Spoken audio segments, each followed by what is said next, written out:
যেটি আজকের সবচেয়ে সব জায়গায় যে খবরটি আছে সেটি হচ্ছে আজ প্রধানমন্ত্রীর স্বদেশ প্রত্যাবর্তন দিবস, ৪৪তম স্বদেশ প্রত্যাবর্তন দিবস। ৪৪ বছর আগের এই দিনে ১৯৮১ সালে তিনি ৬ বছরের নির্বাসন শেষে দেশে ফিরে আসেন এবং আজকের এই দিনে বাংলাদেশের রাজনীতিতে একটা বিরাট পরিবর্তন আসে। সেই সময় এই বিষয়ে কথা বলতে আমাদের সাথে যুক্ত হচ্ছেন সিনিয়র সাংবাদিক ও রাজনৈতিক বিশ্লেষক সুভাষ সিংহ রায় এবং সিনিয়র সাংবাদিক ও রাজনৈতিক বিশ্লেষক অজয় দাশগুপ্ত। ধন্যবাদ। আপনাদের দুজনকেই স্বাগত জানাচ্ছি ৭১ সকালে। শুভ সকাল। শুরুতেই সুভাষ সিংহ রায়, আপনার কাছে যদি আসি, যে আজকের এই দিনে সেদিনকার সেই সময়টার খানিকটা স্মৃতিচারণ যদি করেন, কেমন ছিল দিনটা?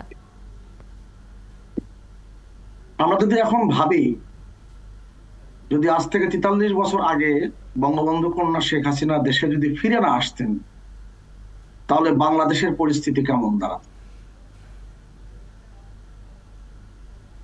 ৮১ সালের ১৭ই মে যখন তিনি ফিরে আসেন, তখন তিনি লড়াই সংগ্রাম করে জীবনের ঝুঁকি নিয়েই ফিরে এসেছিলেন। আন্তর্জাতিক খ্যাতিসম্পন্ন পত্রিকা নিউজিক তার সাক্ষাৎকার নিয়েছিল ১১ই মে, অর্থাৎ ফিরে আসার ৬ দিন আগে। তাকে জিজ্ঞেস করা হয়েছিল যে আপনি এত ঝুঁকি জেনেও কেন দেশে যাচ্ছেন, যে কোনো সময় তো আপনার জীবনের উপরে হুমকি আসতে পারে। তিনি বলেছিলেন, মহৎ কাজ করতে গেলে ঝুঁকি নিতেই হয়, আর আমি ঝুঁকি জেনেই বাংলাদেশে যাচ্ছি। আমি বঙ্গবন্ধুর কন্যা, বঙ্গবন্ধুর আদর্শের কর্মী হিসেবে আমাকে সেই দায়িত্ব পালন করতেই হয়। গত ৪৩ বছরে বাংলাদেশের রাজনৈতিক পরিস্থিতি কেমন হয়েছে সেটা বিশ্লেষণ করতে গেলে অনেক সময় প্রয়োজন। কিন্তু মানুষ এই বঙ্গবন্ধু কন্যাকে যেদিন পেয়েছিল, তেজগাঁও তৎকালীন বিমানবন্দরে বাঁধ ভাঙা জোয়ার এসেছিল, মুষলধারে বৃষ্টি হয়েছিল। এখানে অজয় দাশগুপ্ত আছেন, তিনি অনেক অনেক ভালো জানেন। এবং হাসান হাফিজুর রহমান, শেখ হাসিনা অর্থাৎ কবি হাফিজুর রহমান, তিনি বঙ্গবন্ধু কন্যার সাথে ৮০-এর দশকের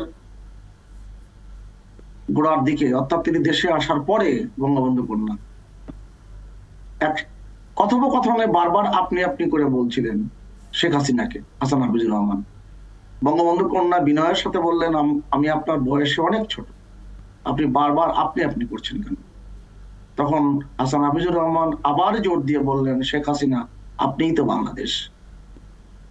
এবং শেখ হাসিনার বাংলাদেশ সারা পৃথিবীতে একটা মর্যাদার আসনে অধিষ্ঠিত হয়েছে, একটা সমীহ আদায় করা দেশ।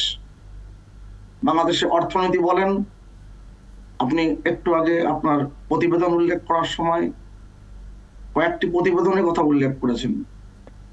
এই যে বৈশ্বিক মন্দা সত্ত্বেও জিডিপির প্রবৃদ্ধি ৫% উপরে রাখা, এটা অতুলনীয় একটা বিষয়। যে কারণে টাইম ম্যাগাজিন তার যখন ২০২৪ সালের ৭ জানুয়ারি নির্বাচনের আগেই যখন একটি তার প্রচ্ছদ প্রতিবেদন করেছিল, শেখ হাসিনার সাক্ষাৎকার ভিত্তিক একটি প্রচ্ছদ প্রতিবেদন, সেখানে উল্লেখ করেছিল তাদের ভূমিকায়, তিনি হচ্ছেন ওয়ান্ডারফুল লিডার এবং বিস্ময়কর রাজনৈতিক নেতা। এবং তিনি যে মৃত্যু ভয় উপেক্ষা করে বারবার তিনি এগিয়ে গেছেন, সেটাই বাংলাদেশকে কিন্তু ঘুরে দাঁড় করিয়ে দিয়েছে। এবং বাংলাদেশের কেউ কখনো ভাবেনি বঙ্গবন্ধু হত্যাকাণ্ডের বিচার হবে, কেউ কখনো ভাবেনি যুদ্ধ অপরাধীদের রাজাকার আলবদর আল শামসদের বিচার হবে। বঙ্গবন্ধু কন্যা দেশের ভিতরে জঙ্গি বিস্তার যেমন রোধ করেছেন, ঠিক তেমনি আন্তর্জাতিকভাবে যারা মানবাধিকারের কথা বলে খুব গুরুত্বপূর্ণ ব্যক্তি যখন বলেছিলেন এই যুদ্ধ অপরাধীদের বিচারের ক্ষেত্রে বাধা দিয়েছিলেন, তিনি সেই বাধা মানেননি। বাংলাদেশ আপনার কাছে আলোচনায় আমরা ফিরবো জনাব সুভাষ সিংহ রায়। আমরা একটু সিনিয়র সাংবাদিক অজয় দাশগুপ্ত আপনার কাছে আসি। বাংলাদেশের মানুষ বলে থাকে যে আজকের এই দিনটা বাংলাদেশের রাজনীতির বাঁক বদলের দিন। এই ব্যাপারটিকে নিয়ে কি বলবেন? বাঁক বদল অনেকভাবে কিন্তু ব্যাখ্যা করা যায়। আপনি যদি ১৯৮১ সালের 18ই মে ইত্তেফাক পত্রিকা দেখেন, 60-এর দশকে 6 দফার পক্ষে দাঁড়ানোর জন্য আইয়ুব খান, মোনায়েম খান ইত্তেফাক নিষিদ্ধ করেছিল। তার আগে 6 দফার পক্ষে বলিষ্ঠ অবস্থান নিয়েছিল। স্বাধীনতা সংগ্রামের পূর্ব পর্যন্ত ভূমিকা ছিল। 81 সালের 18ই মে ইত্তেফাকে বঙ্গবন্ধু সপরিবারে নিহত হয়েছেন, জেল হত্যাকাণ্ড হয়েছে, এরকম শত শত আওয়ামী লীগ নেতা জেলে, কর্মীরা জেলে, দল ছিন্ন ভিন্ন বলা যায়। মিজান চৌধুরী দল থেকে একদল নিয়ে বের হয়ে গেছে। অন্য সংগঠনগুলো হয় মানে দিক নির্দেশনাহীন, দিশাহীন, এরকম একটা অবস্থায় শেখ হাসিনা যখন ফিরলেন, লক্ষ লক্ষ লোক ঝড় বৃষ্টি উপেক্ষা করে সারা দেশ থেকে এসেছে। এবং এমন একটা ভীতিকর সময় যে শেখ হাসিনা কোথায় উঠবেন তিনি জানেন না, রাতে কোথায় থাকবেন 17ই মে জানেন না। জিয়াউর রহমান ক্ষমতায়, তার প্ররোচনায় শেখ হাসিনার আগমন প্রতিরোধ কমিটি হয়েছে, নানা কর্মসূচি তারা নিচ্ছে। সবকিছু উপেক্ষা করে যখন শেখ হাসিনা আসলেন 17ই মে, 18ই মে ইত্তেফাকে সিঙ্গেল কলাম নিউজ,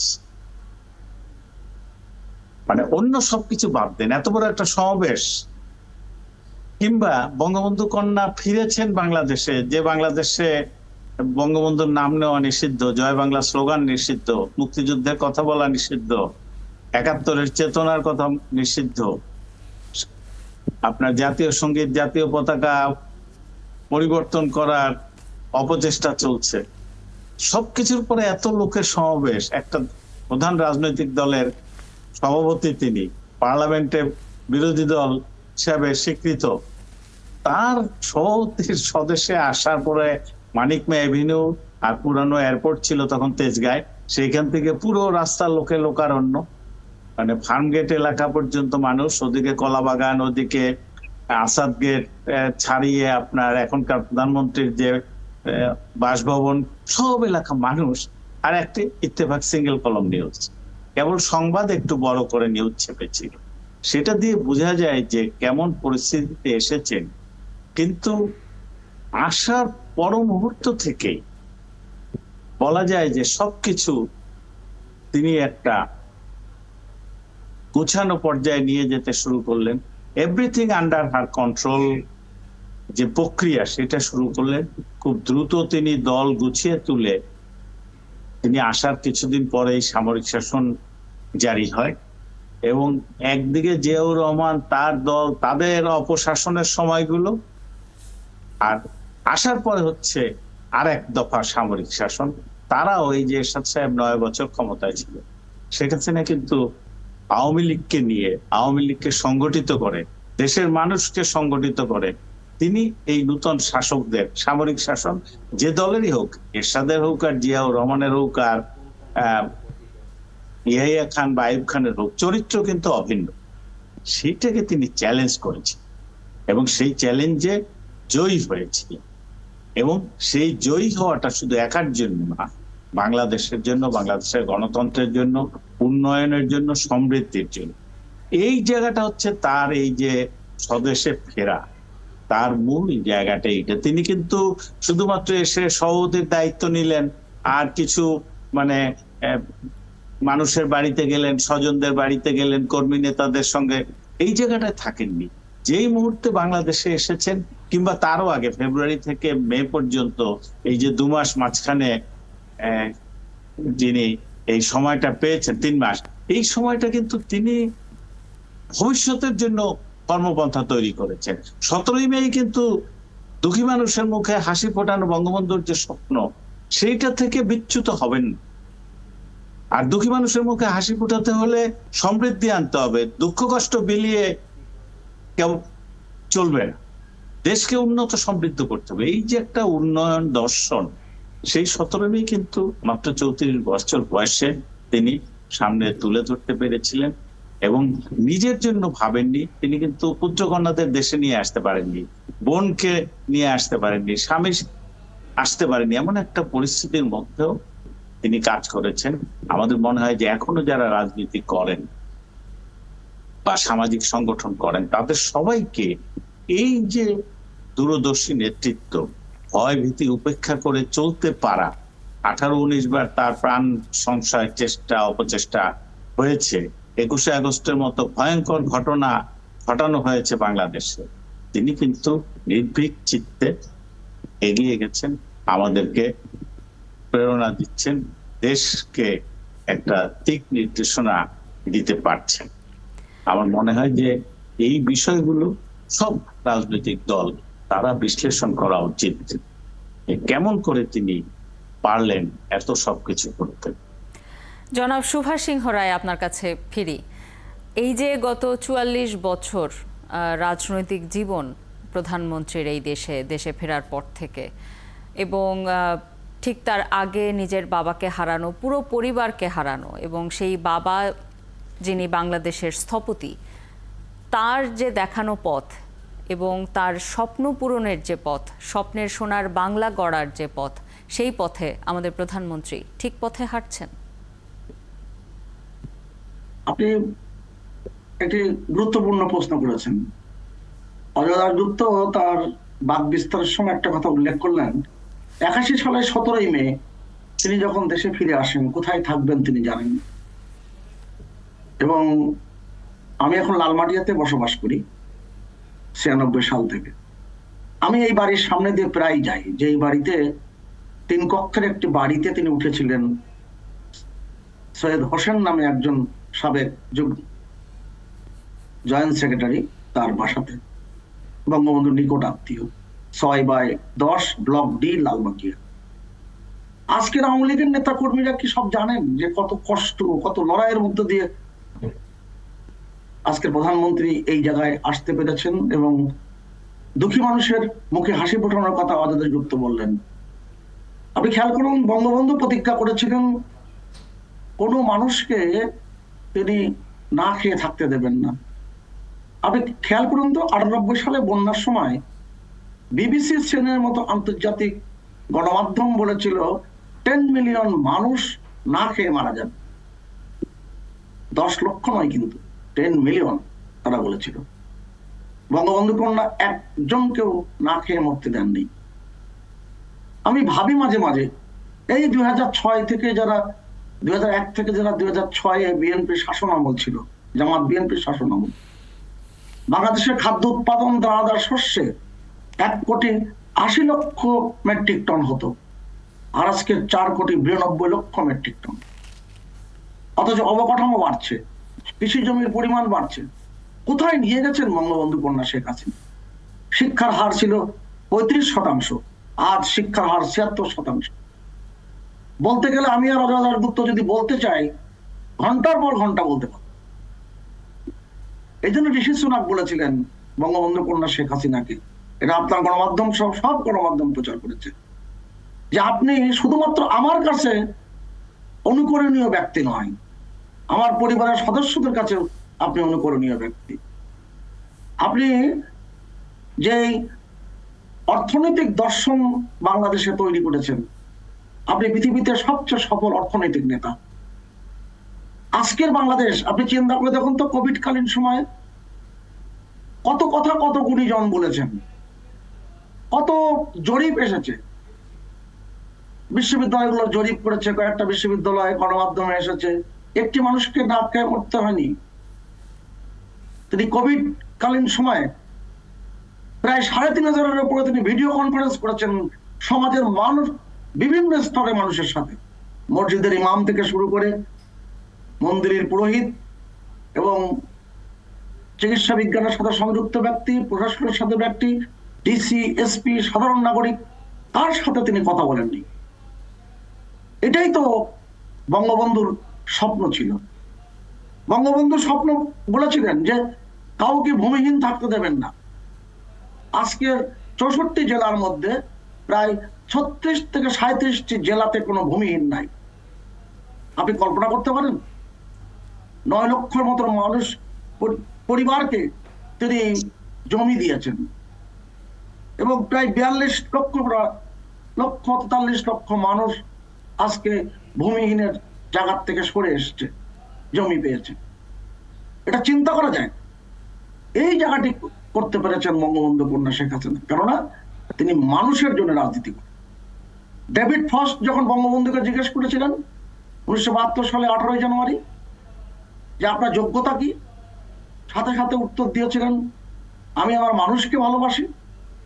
আবার জিজ্ঞাসা করেছিলেন আপনার অযোগ্যতা কি, উত্তর দিয়েছিলেন আমি মানুষকে বেশি ভালোবাসি। আপনি কল্পনা করে দেখুন তো, সেই জায়গার থেকেই বঙ্গবন্ধুর আদর্শের পথ ধরে তিনি শুধু মানুষকে ভালোবেসেছেন। এক সংবাদ সম্মেলনে তিনি খুব দৃঢ়তার সাথে বলেছিলেন বাংলাদেশের মানুষকে আমি চিনি, বাংলাদেশের মানুষ আমাকে চিনি। আপনি আজকের বাংলাদেশ এক বদলে যাওয়া বাংলাদেশ। আমি এখন অনেক দূরে অবস্থান করছি, আমি নিউজিল্যান্ডে অবস্থান করছি এই মুহূর্তে, এবং এখানকার যারা বাঙালি অল্প কিছু যারা দেখা হয়েছে, তারা দল মতের যাই অবস্থান থাকুক না কেন, তারা এক কথায় বলেন আমাদের দেশটা শেখ হাসিনা বদলে দিয়েছেন। আমরা এখন গর্ব করে বলতে পারি বাংলাদেশ এখন সমীহ আদায় করা নাম। এই যে অগ্রগতি, এটা যা কেউ কল্পনাও করেনি। পদ্মা সেতু যখন তিনি প্রকল্প হাতে নিয়েছেন, জাতীয় আন্তর্জাতিক ষড়যন্ত্র হয়েছে, গুণীজনরা কত বড় বড় প্রবন্ধ লিখেছেন, কত বড় বড় বক্তব্য দিয়েছেন, এখানে দুর্নীতি খুঁজেছেন। কিন্তু বঙ্গবন্ধু কন্যা কিন্তু হাল ছাড়েননি। তিনি দেখিয়ে দিয়েছেন যে লড়াই সংগ্রামের পথ তিনি কখনো ছাড়েননি, এবং বাংলাদেশের মানুষকে তিনি আলো দিয়েছেন, শুধু বিদ্যুতের আলো নয়।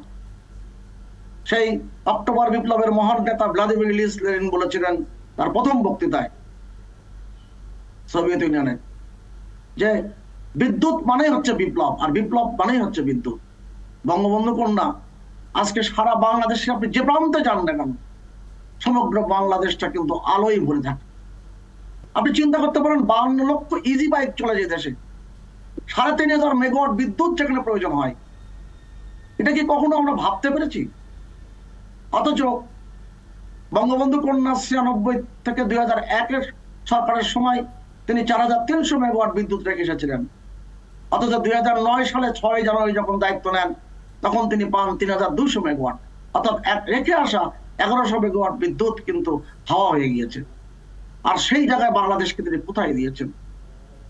এই যে বদলে যাওয়ার বাংলাদেশ, এই বদলে যাওয়ার বাংলাদেশের সবচেয়ে বড় হচ্ছে শেখ হাসিনার মানুষের প্রতি ভালোবাসা।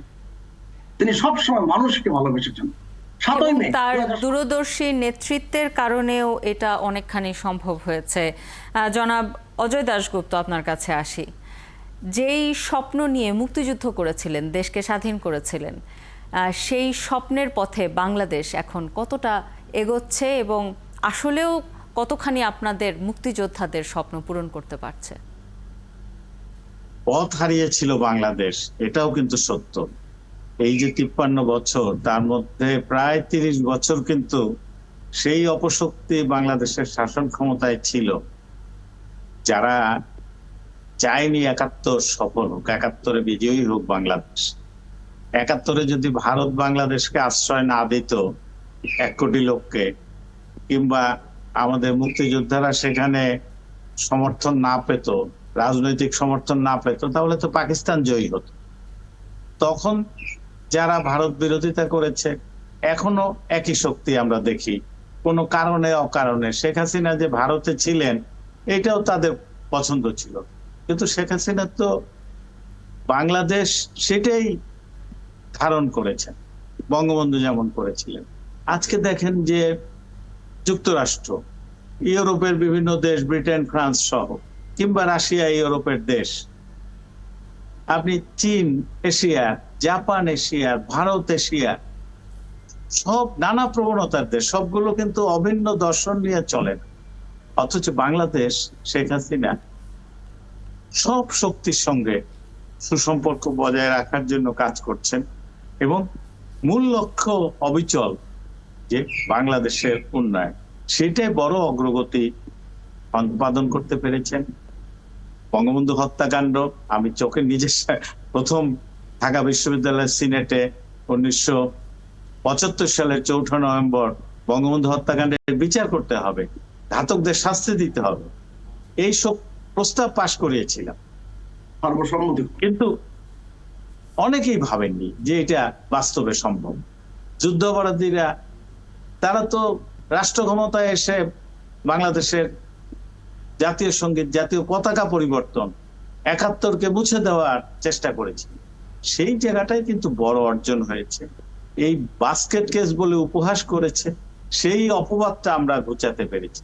কিন্তু অবশ্যই মুক্তিযুদ্ধের যে বৈষম্য চেতনাটা ছিল, বৈষম্য থাকবে না, সেই জায়গাটায় তো অনেক কাজ করার আছে। কিন্তু একটা জায়গা হচ্ছে, বৈষম্য দূর করতে হলে প্রথম যে শর্তটা, তার অনেক কিছু আমরা পূরণ করতে পেরেছি, যে অর্থনীতিতে উন্নয়ন করতে হবে, উন্নয়ন ঘটাতে হবে। আরো করা সম্ভব।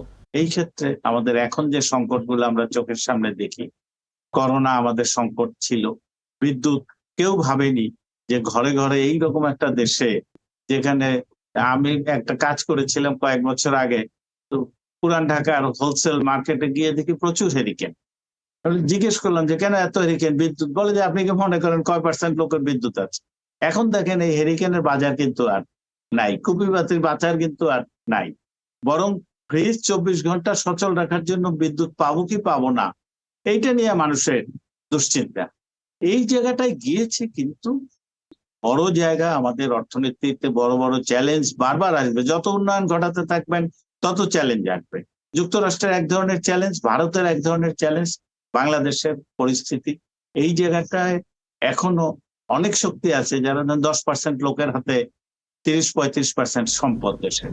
জিডিপি বাড়ছে, কিন্তু জিডিপির 30% যদি 10% লোকের হাতে থাকে, আর 30-40% লোকের হাতে যদি 10% সম্পদ থাকে, এটা তো ৭১-এর চেতনার সঙ্গে সঙ্গতিপূর্ণ হবে না। মুক্তিযুদ্ধের চেতনা অনেকে ভিন্ন খাতে প্রবাহিত করার চেষ্টা করে, নানান রকম কুৎসা এখনো রটায়। সেই ক্ষেত্রে রাজনৈতিক নেতৃত্ব, তাদের আরো সাহসী বলিষ্ঠ ভূমিকা, কিংবা সাম্প্রদায়িকতা বিষ বা ছড়ায় এখনো অনেক লোক, এই জায়গাগুলো অনেক কিছু করার আছে। শিক্ষার প্রসার ঘটেছে, কিন্তু মান নিয়ে আমাদের সবারই যথেষ্ট দুশ্চিন্তা আছে। 20 লাখ ছাত্রছাত্রী এসএসসি পরীক্ষা দিলে আমরা উল্লসিত হই, কিন্তু সারা দুনিয়ার যে চ্যালেঞ্জ এখন, অর্থনীতিতে, শিক্ষায়, স্বাস্থ্যে, আমাদের নতুন স্বাস্থ্য চিন্তা ভাবনা ঘটছে, সব লোক কিছু না কিছু স্বাস্থ্য সেবা পাচ্ছে। কিন্তু এই জায়গাটায় অনেক কিছু করার আছে, যেখানে বাংলাদেশ নিজের মতো করে নিজের স্বাস্থ্য ভাবনা শুরু করেছে। খেলাধুলো নিয়ে বাংলাদেশের চিন্তা ভাবনা শুরু হয়েছে। আমার মনে হয় যে মুক্তিযুদ্ধের চেতনা শুধুমাত্র মুক্তিযুদ্ধের দল, আওয়ামী লীগ ক্ষমতায়, এইটার মধ্যে সীমাবদ্ধ না। আমরা নিজের অর্থে পদ্মা সেতু করতে পারি। আমার কাছে কিন্তু একটা এটা পদ্মা সেতু স্পিরিট, যে আমরা পারি বড় কিছু করতে, বাইরের চ্যালেঞ্জ মোকাবেলা করতে। এখন যে কোনো সময় যে কোনো লোক দক্ষিণাঞ্চলের যে কোনো জেলায় 3-3.5 ঘন্টার মধ্যে চলে যেতে পারে, অথচ লঞ্চে যেতে হলে সদরঘাট যেতে 3 ঘন্টা চলে যেত। এটা একটা বাংলাদেশের বিরাট অর্জন। সুভাষ সিংহ রায়, আপনার কাছে ফিরি। এখন বাংলাদেশ যে নেতৃত্বে চলছে, যে গতিতে চলছে, বাংলাদেশের ভবিষ্যৎ কোথায় দেখতে পান? বাংলাদেশকে কেউ কখনো আর থামাতে পারবে না। বঙ্গবন্ধু কন্যা যে জায়গায় নিয়ে গেছেন, 1981 সালের 17ই মে যখন বঙ্গবন্ধু কন্যা দেশে ফিরে আসেন, তখন কবি নির্মলেন্দু গুণ একটা কবিতা লিখেছিলেন, যেটা পরবর্তীকালে একটি কাব্যগ্রন্থে যুক্ত হয়, পথে পথে পাথর। তিনি তো কবিতায় লিখেছিলেন, শেখ হাসিনা আপনার বেদনা আমি জানি, আপনি বঙ্গবন্ধুর স্বপ্নের সিঁড়িতে পা দিয়েছেন মাত্র, পাড়ি দিতে হবে দুর্গমগিরি কান্তার বড় পথ। তিনি সমস্ত কান্তার বড় পথ পার হয়ে আজকের এই বাংলাদেশকে এই জায়গায় এনে দিয়েছেন। আমরা কখনোই ভাবতে পারিনি। আমার জন্মস্থান যশোর, আমি প্রথম 1981 সালে ঢাকায় এসেছিলাম, আমার ভাবতে অবাক লাগে 27 ঘন্টায় দতি পরিবহনের গাড়িতে। আজকে 3.25 ঘন্টায় খুলনায় মানুষ পৌঁছে যাচ্ছে। এই যে বদলে যাওয়ার বাংলাদেশ, এটা তো কেউ কল্পনাও করেনি। এবং শিক্ষায়, প্রযুক্তিতে আপনি ভাবুন তো, 2006 পর্যন্ত বাংলাদেশের ইন্টারনেট ব্যবহারের সংখ্যা ছিল 0.23%, আর আজকে 78.05%। কোথায় গেছে বাংলাদেশ, কোথায় এসেছে বাংলাদেশ?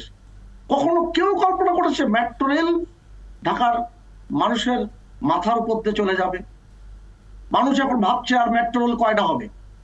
মানুষ এখন ভাবছে, শুনছি নাকি তুরাগ নদীর তল দিয়ে 13 কিলোমিটার, সর্বমোট 20 কিলোমিটার আরেকটি মেট্রো রেল আসছে।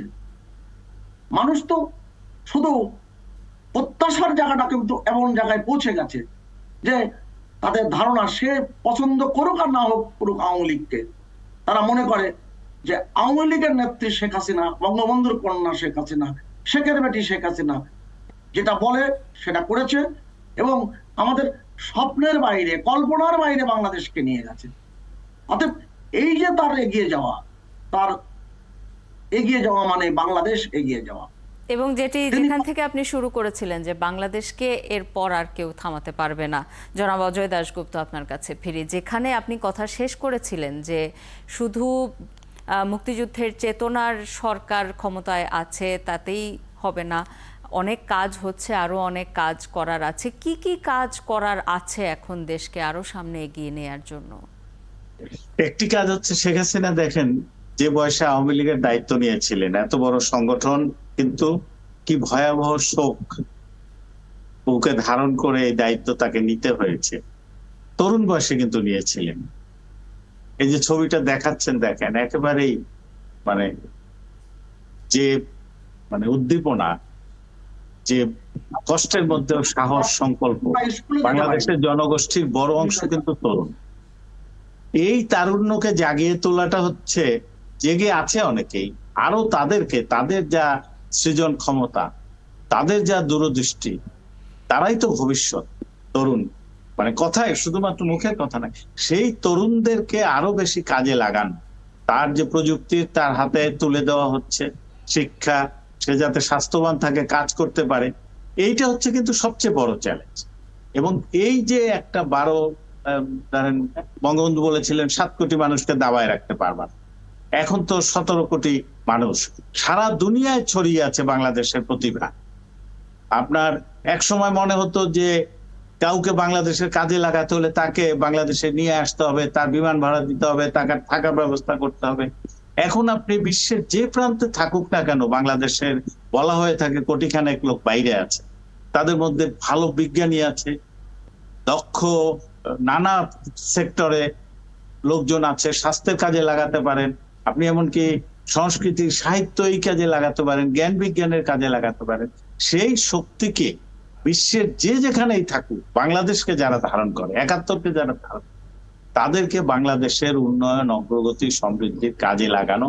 আমার মনে হয় যে রাজনৈতিক চ্যালেঞ্জ তো আছে, প্রতিপক্ষ, পক্ষ বিপক্ষ থাকবে, উপজেলা নির্বাচন ঠিকভাবে হবে কি হবে না, আওয়ামী লীগের মধ্যে বিভেদ হবে কিনা, বিএনপি আরো হতাশায় নিমজ্জিত হবে কিনা, এগুলো তো আছে।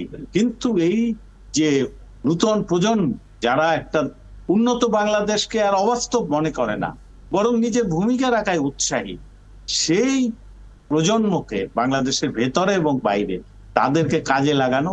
এবং আওয়ামী লীগ যে স্লোগানটা দিয়েছেন, বঙ্গবন্ধু কন্যা যে স্লোগান সামনে রেখেছেন, ডিজিটাল বাংলাদেশের ধারাবাহিকতায় স্মার্ট বাংলাদেশ, দল স্মার্ট হয়ে উঠতে হবে এবং এই নতুনদেরকে সাথে নিয়ে, তরুণদেরকে সাথে নিয়ে সেই স্মার্ট বাংলাদেশ গড়ে তোলার কাজ করতে হবে। আপনাদের দুজনকেই অসংখ্য ধন্যবাদ আমাদের সাথে যুক্ত হবার জন্য। খুবই